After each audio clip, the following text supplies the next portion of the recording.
Now to Russia, where opinion polls indicate that young people are the largest group supporting peace talks with Ukraine.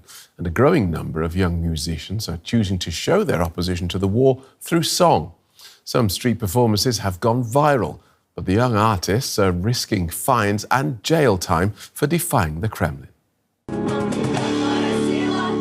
This footage of street performances in Russia's St. Petersburg has gone viral. Young musicians sing openly about Vladimir Putin and his state TV propagandists.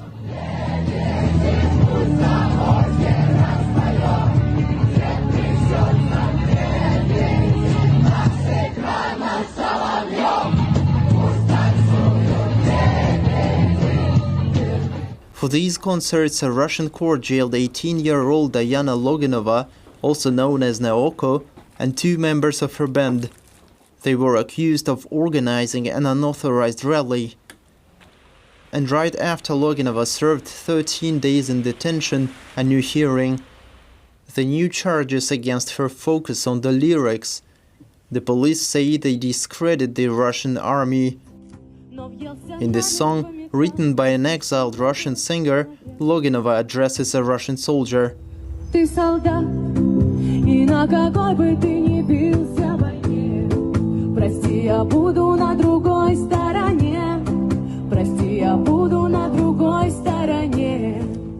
Singing these lines cost Loginova 30,000 rubles, or 300 euros in fines, and there is a new trial ahead.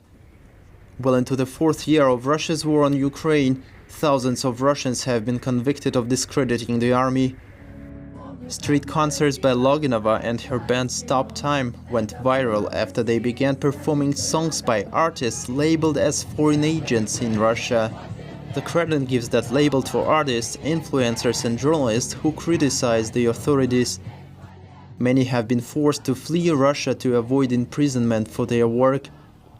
President Vladimir Putin insists that Russia doesn't miss such people. Maybe it's better if they perform abroad, to those whose interests they want to serve, rather than be here, poisoning the minds of millions of our citizens and promoting so-called non-traditional values.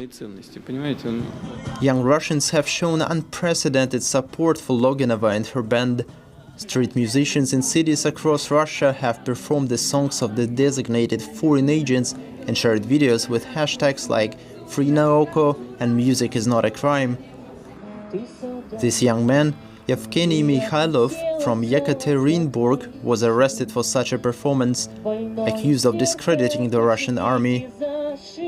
Since Russia invaded Ukraine in 2022, the Kremlin has invested heavily in what it calls the patriotic education of young people. Russian authorities have launched patriotic classes in schools. For those who don't get the message, there are charges, prosecution and jail.